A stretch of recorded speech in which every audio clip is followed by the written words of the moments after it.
Did you have any conversations with him after he gets shot? Like, are things cool? Yeah, Like immediately, then it changes. I had a couple of run-ins, not even a handful of run-ins with him. He was actually going to move in. I had a 2-bedroom apartment. He was looking for a crib. He was going to be a roommate at the time. After that, we went to a car dealership to us.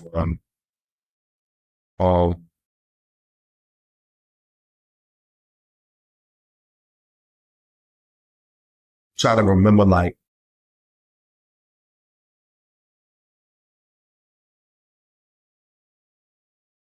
when he started blowing up with the Cocaine City DVDs, probably volume 10 or 11. When he was like, no, 15, it had to be probably volume 15 or some shit. Like, when he was blowing up, and exposing himself as an artist at this time. That's when he started being a little more distant. And once again, it's people in my neighborhood that was jealous that we was doing stuff and they wanted him as an artist. People that came from my neighborhood that's had connections to the game too. So between him and Rell, it was people trying to get in their ear, but I already had them signed. That's artists. So wait, how long would you say after he got shot that he totally distanced himself from you? Probably like a year? Probably 6 months to 8 months after that. And throughout those 6 to 8 months, are you guys having any conversations about who shot him? Yeah, that's what I'm trying to say. No, but who shot him and stuff like that? Like, he's not like telling you, I think that you did it. He never came to me and asked or said any of these words, ever. Never said like, yo, Stu, they say that you set me up. He never came to me and said, yo, Stu, I'm hearing. Never, ever. So you're saying basically he never had the courage to look you in the face basically and say like, yo, you had something to do with it? You know, Ellis, you can go back to this thing, right? Watch this. Because he said this about me, right? And he said, yo, the people, because they asked him, like, you ain't trying to get back at the people, whatever. He was like, no. They asked him, you left the hospital? He was like, yeah, I left the hospital. Because the people that did that to me, they capable of coming up in the hospital and killing me. Right? So why you alive? I thought he said in his Vlad interview that the person that shot him is dead. Well, once again, he used terms that don't sound right, once again. And you can tell something is off. You said the person that shot me drove me to the hospital.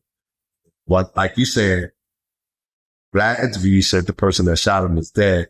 So, and then he said the person that drove me to the hospital is the one that set me up.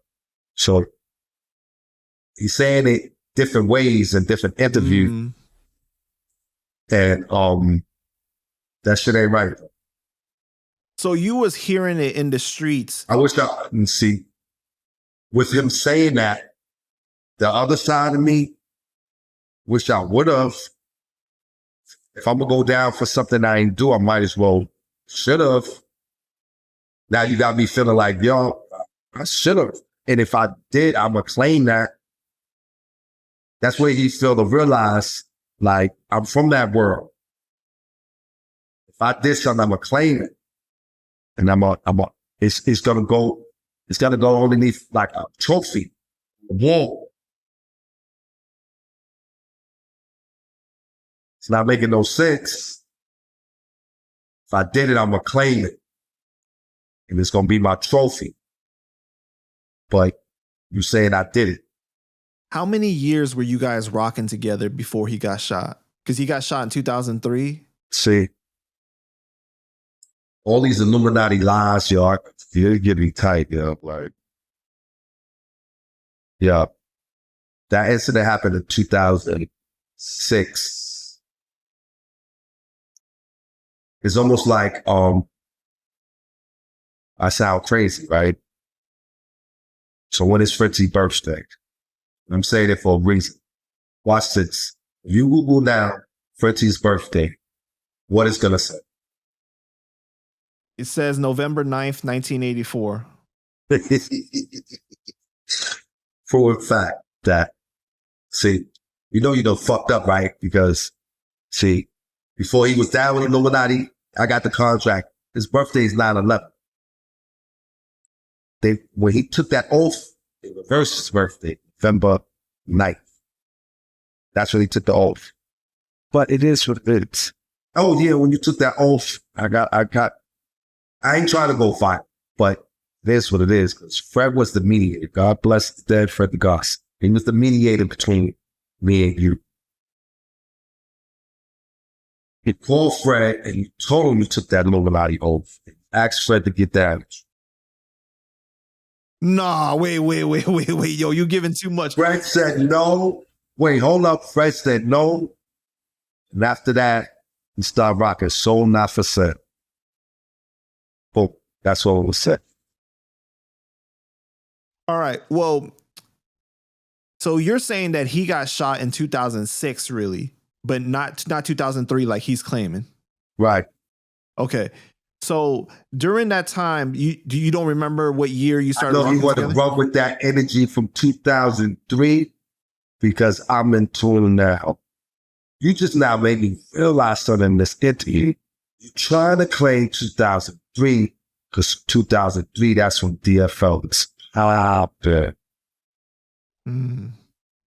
You're trying to reverse the energies and it's not working for us. That incident happened in 2006. It is what it is. My car accident happened in 2004.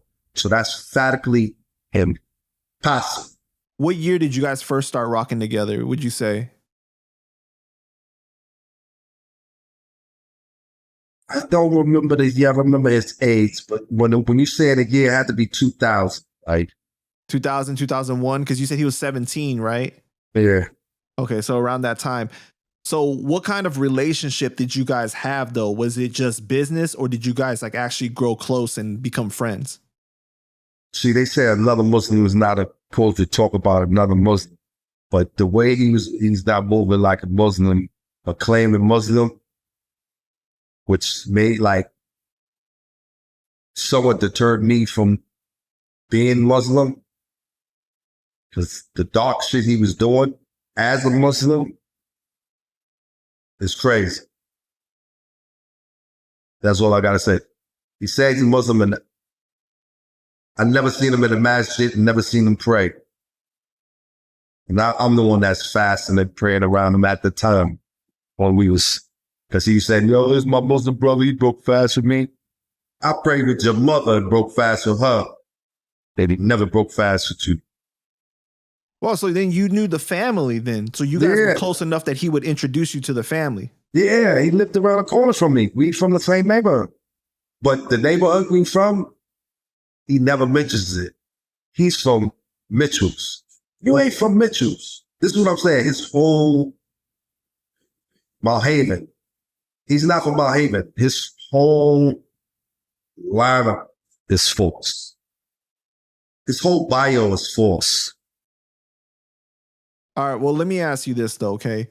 Would you say that you guys built a close enough friendship that when that situation happened and he accused you of what he accused you, that it hurt you? Of course it did. That's why I went upside the dude had that spreaded the rumor live, too. Like, you bugging. And I put my life on the line. So there were times that you and French got into some serious shit that you protected him. That was serious. That day I ran out there with no gun or nothing to a gunfight. Hello? What are you talking about? That was serious. But I mean, like prior to that, though, did you guys have like serious like situations where you held him down? He was my artist. He was always held down. People used to call me wanting to get out of when he did blow up, and I told him not on my time. That's why he bothered with that. I lined him up. Because I used to tell people not on my time, you can't do that. And no artist. Fred The Godson, that's why I was tight when incident happened to him, because when we was with him, ain't nothing like that went down, dog. Like, nothing. Everybody had shit. He wasn't the only one with shit.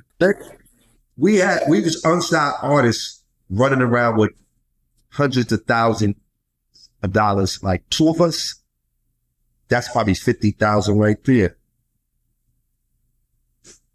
We was running around with hundreds of thousands. It was a mob of us at the time, because I'm fast forwarding it. When I was dealing with Fred, I teamed up with Loose Cannon Records to deal with Fred, because that was my childhood friend, Duke Black.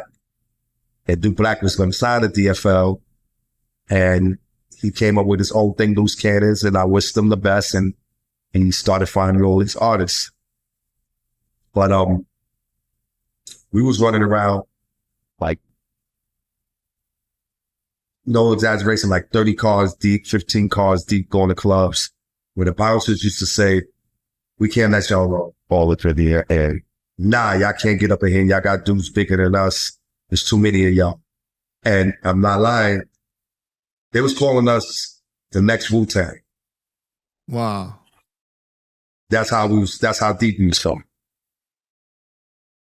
So when this was going on, Frenchie was doing this thing, and he was running, we started running around with Max B at the time. So when Fred was actually trying to be a part of, because I took him to Jay-Z, the situation with Jay-Z, through Lenny S. I set up a meeting with Lenny S, and we landed the meeting with Jay-Z. And after that situation, Fred wasn't getting offers, because people was asking him what Jay-Z was going to do. And I'm pausing again once again, because it's some political stuff behind that too. You're picking your words carefully, I understand.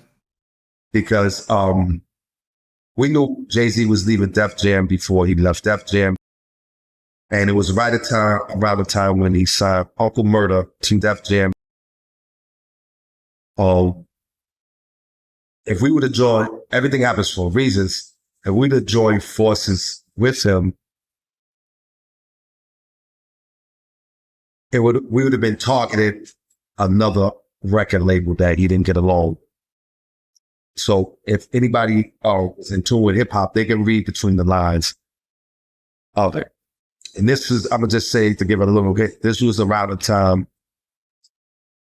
when I don't know if y'all familiar when Lenny S had got jumped. I think Jewels and them jumped Lenny S. Jay-Z wasn't messing with Cameron, and me and Rell, we were getting along, but it was not the way it should be, because he wanted to go with Dipset. And he acted like he was gonna stray away, and I got him in contract. So the opportunity, or the I would say, what was offered to us was the game is lethal. That's all I'm saying. All right. The game is lethal. They wanted us to be solid assassins, and we was going to be funded too for that.